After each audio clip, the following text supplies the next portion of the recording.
Next one is magnetic field inside solenoid. Solenoid क्या होता है? A wire bound like a spring. Spring जो pen के अंदर जो स्प्रिंग होता है, इस तरह का जो स्ट्रक्चर है, that is known as solenoid. A wire bound like a spring such that its length is very large as compare to its radius. उसको जो है हम सोलेनॉइड बोल सकते हैं। एक वायर लिया, उसको बाउंड कर दिया, ये इस तरह का जो स्ट्रक्चर है, स्प्रिंग जो होता है, इसको जो है we know that its it is solenoid. Its length is very large as its radius is very small. इसको हम सोलेनॉइड बोलते हैं। तो by using Ampere circular law का ये एप्लीकेशन है, इसका हम मैग्नेटिक फील्ड कैलकुलेट करेंगे। तो डायग्राम ड्रॉ करते हैं। What is solenoid? ये मैंने एक वायर लिया, इस तरह की रिंग्स, ये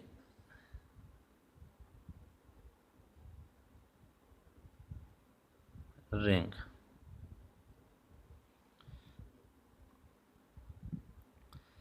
current I and this is current down, current. और ये करंट किसी क्लोज सर्किट नहीं दिया हुआ, पॉजिटिव टर्मिनल, नेगेटिव स्विच आप लगा सकते हो, राइट।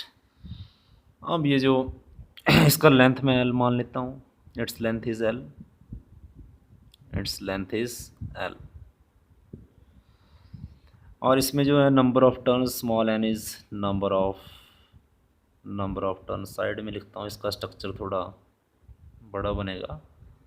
नंबर ऑफ टर्न्स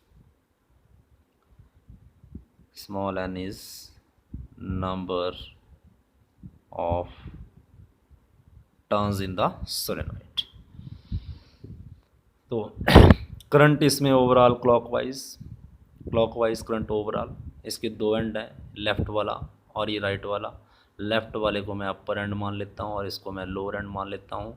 तो जब क्लॉकवाइज चलता है क्लोज सर्किट में करंट, तो अपर वाले एंड पे हमने देखा था, ये क्लॉकवाइज जब करंट चलता था आई, तो साउथ जनरेट होता था क्लोज सर्किट में, और नॉर्थ तब होता था जब एंटी क्लॉकवाइज। तो यहाँ पे ओवरऑल मैं क्लॉकवाइज, ये वाला एंड मैं साउथ बोल देता हूँ और ये एंड वाला मैं नॉर्थ बोल देता हूँ। ये and, this and is south and this and is north.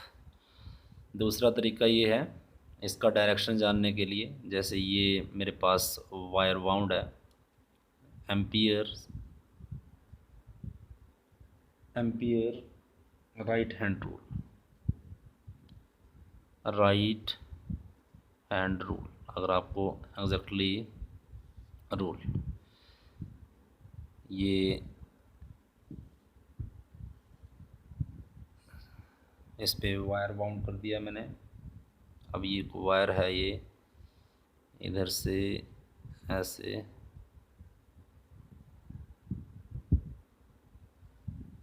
ये डायरेक्शन देखिए कैसे निकालते हैं। अब क्या किया, इसको ये जो कंडक्टर है, इसको ये करंट का डायरेक्शन है, इसको होल्ड कर लिया, ऐसे ऐसे ऐसे बंद कर लिया इसके उंगलियों के अंदर। जिस उंगलियों का डायरेक्शन ऊपर की तरफ है, उंगलियों का डायरेक्शन, तो उंगलियों का डायरेक्शन करंट बताएगा। And thumb will point the north polarity. ये जो अंगूठा है, ये नॉर्थ पोलैरिटी को पॉइंट आउट करेगा हमेशा ही।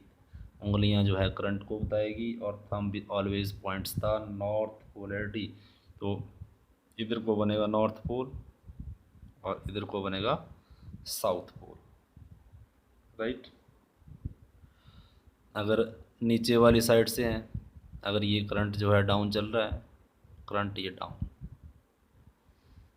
ये करंट डाउन डाउन डाउन ऐसे, तो करंट डाउन है तो मेरा उंगलियों का डायरेक्शन ऐसे आ जाएगा और जो है इधर बन जाएगा नॉर्थ पोलैरिटी। थंब जो है नॉर्थ पोलैरिटी को बताएगा। यही लॉ है ampere right hand rule. Thumb point the north polarity and curled finger points the direction of current. तो ये डाउन है अगर करंट इधर, तो इधर बनेगा नॉर्थ पोलैरिटी, राइट। ये रूल है, टेक्निकली आप इस पे भी जा सकते हो। अब यहाँ पे मान लो मैंने ये यूज़ कर लिया, करंट इज़ क्लॉकवाइज, तो यहाँ पे इधर आ गया साउथ पोल और इधर आ गया नॉर्थ पोलैरिटी। इसको मैं थोड़ा सा साफ कर देता हूँ, इसका स्ट्रक्चर जो है। और ये अब एक सिंगल रिंग जो है मैग्नेटिक फील्ड जो जनरेट करता है, एक सिंगल रिंग ऐसे ऐसे करता है। ये सिंगल जो रिंग है, यहाँ तो बहुत सारे रिंग हैं, इसका जो अपना मैग्नेटिक फील्ड जनरेट होता है ये ऐसे, इस तरह के रिंग्स आपको पहले भी बता चुका हूँ मैं। ये तो ये इस तरह से कर्ल्ड है, लेकिन इसके साथ दूसरा रिंग रखा तो ये कर्ल्ड नहीं जाएगा, फिर ये लाइन यहाँ से स्ट्रेट हो जाएगी। तीसरा रखा तो ये लाइन ये स्ट्रेट, मतलब ये जो बीच में से लाइन पास कर रही है मैग्नेटिक फील्ड की, ये स्ट्रेट, बाकी कर्ल्ड स्ट्रक्चर बनेंगे। कैसे बनता है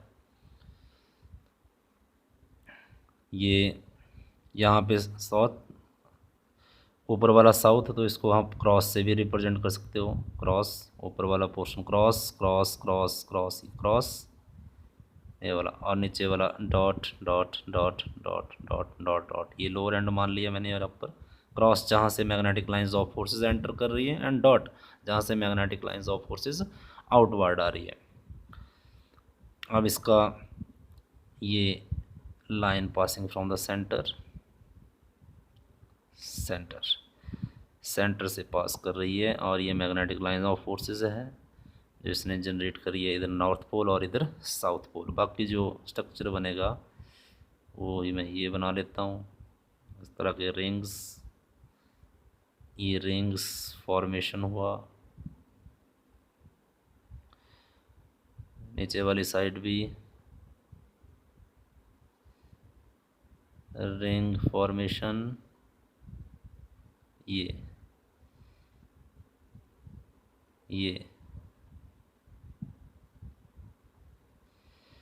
और यहाँ से ये लाइंस बाहर की तरफ, these are the lines outward,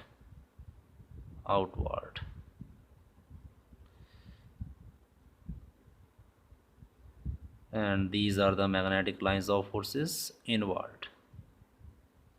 ये मेरे पास इसका एक स्ट्रक्चर बन गया। अब मुझे एम्पियर लॉ का यूज़ करके इसका मैग्नेटिक फील्ड कैलकुलेट करना है।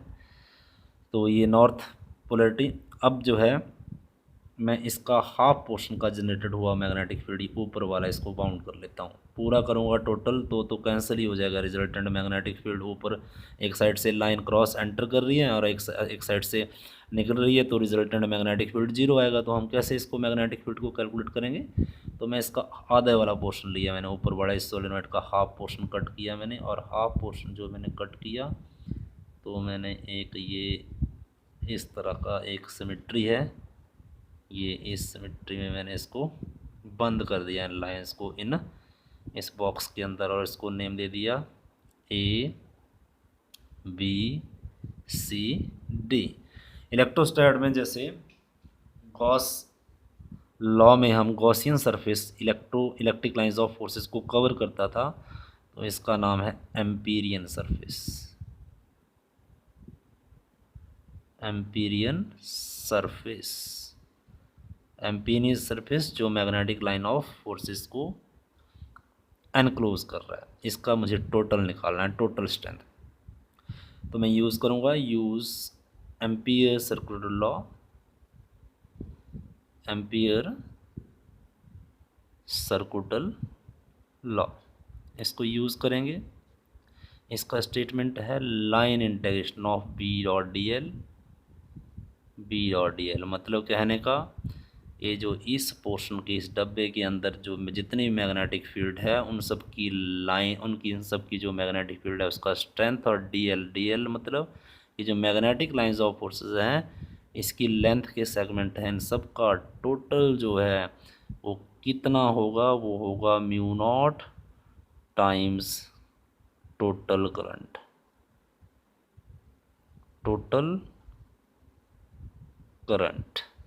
किसमें पास कर रहा है, इन एन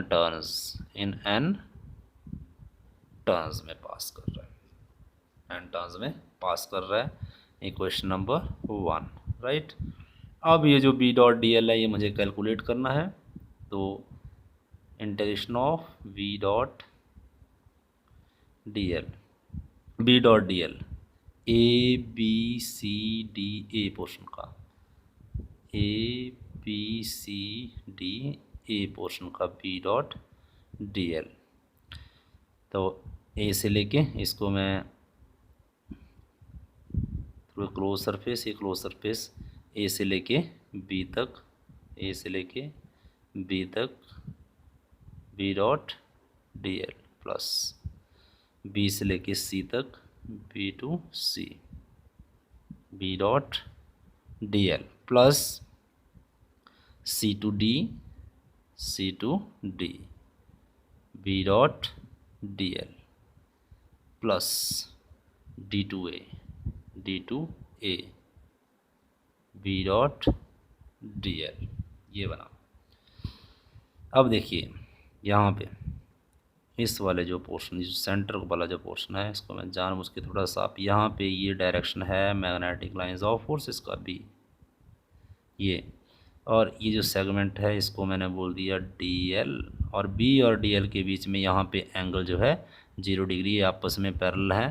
तो इसको जब ओपन करूँगा इसको, तो ये बनेगा integration of A B B D L cosine 0, क्योंकि बी और डी एल इस पोर्शन में पैरेलल है, प्लस इस वाले सेगमेंट में देखिए ये लेंथ, ये डी एल ऊपर की तरफ, ये साफ कर देता हूँ थोड़ा सा क्लैरिटी के लिए, ये डी एल पोर्शन और लाइंस निकल रही हैं ऐसे अंदर की, ऐसे बाहर की तरफ, इनके बीच में एंगल 90 डिग्री है, इनके बीच में एंगल 90। तो ये बना integration of B D L cos 90 degree plus इस वाले पोर्शन में मैग्नेटिक फील्ड है ही नहीं, तो इसको मैं 0 कर दूंगा, प्लस इसका भी वही बना D A B D L cos 90 degree, यहाँ भी 90 डिग्री एंगल है इस ए डी और लाइंस के बीच में, 90 डिग्री का एंगल है। तो ये वाला पार्ट भी 0, ये भी 0, ये ऑलरेडी 0। तो एक ही पोर्शन मेरे पास बचा, मेरे पास यही बचा, सिर्फ टोटल क्या बचा इस सेगमेंट का, इसका जो है integration of B dot D L मेरे पास आया, integration of A B segment का ही मैग्नेटिक फील्ड है यहाँ पे, B dot D L that is B D L cos 0 1 हो गया, बी बाहर ले लिया, और इंटीग्रेशन ऑफ डी एल, अब इट इज इक्वल, ये कितना बना बी, अब डी एल इस यहाँ से लेके यहाँ तक सारे डी एल कितना हो गया, इसकी टोटल लेंथ जो मैंने स्मॉल एल मान रखी है दैट इज़ एल, तो डी एल को लिख दूंगा एल। तो मेरे पास इसका आंसर ये आया, बी डॉट डी एल जो मेरे पास आया that is equal to B into L. Put this value in equation number 1। Equation number 1 में ज़रा इस वैल्यू को पुट कीजिए, इक्वेशन नंबर 1 में बेटा इसको पुट करेंगे तो मेरे पास आएगा इसकी वैल्यू को B into L is equal to mu naught times, और टोटल करंट आई, लेकिन एन आई, मैंने नंबर ऑफ टर्न भी लिए साथ में एन आई। तो मैग्नेटिक फील्ड जो बना बी इज इक्वल टू, ये बना मेरे पास mu naught N upon L into I, ये मेरे पास number of turn per unit length, तो B is equal to mu naught, इसको हम कैपिटल एन बोल देंगे, कैपिटल एन आई। तो कैपिटल एन के अंदर क्या है, this is the magnetic field due to a solenoid, B is equal to mu naught N I, और एन क्या है, small N divide by L, number of turn per unit length, number of turn per unit length. तो ये expression आ गया हमारा magnetic field का solenoid के लिए। और सोलेनॉइड का मैग्नेटिक फील्ड, फुल सोलेनॉइड का, और सिर्फ एक एंड पे मैग्नेटिक फील्ड देखना है, एंड पे, तो जितना आया जी उसका हाफ, 1/2 म्यू नॉट एन आई, जितना आया उसका हाफ एंड पे देखना है। अगर ग्राफ दे लेते हैं, ग्राफ मैग्नेटिक फील्ड का, ये ऊपर की तरफ मैग्नेटिक फील्ड, राइट, ये मैक्सिमम, इधर को डिस्टेंस पॉजिटिव, ये सोलेनॉइड का एंड मान लेता हूँ, ये राइट एंड,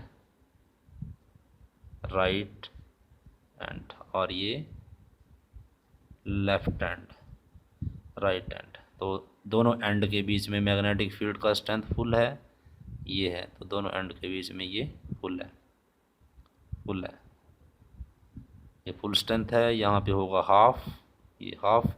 तो उसके बाद जब डिस्टेंस बढ़ेगा तो ये मैग्नेटिक फील्ड जो है, ये मैग्नेटिक फील्ड डाउन आ जाएगा। मैग्नेटिक फील्ड का ग्राफ ये इस तरह से आएगा, इस तरह से इसका ग्राफ आएगा। ये एंड है, पॉइंट ऑफ इन्फ्लेक्शन, जहाँ से sharp fall in the magnetic field. ये आप इसका ग्राफ भी देख सकते हैं। एक न्यूमेरिकल करते हैं एनसीईआरटी का।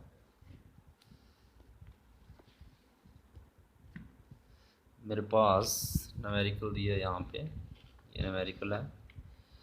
ए solenoid of 300 turns per metre, 300 turns per metre solenoid है, बोलता है उसमें n is equal to 300 turns, 300 turns per metre दिया है, राइट। 300 turns per metre.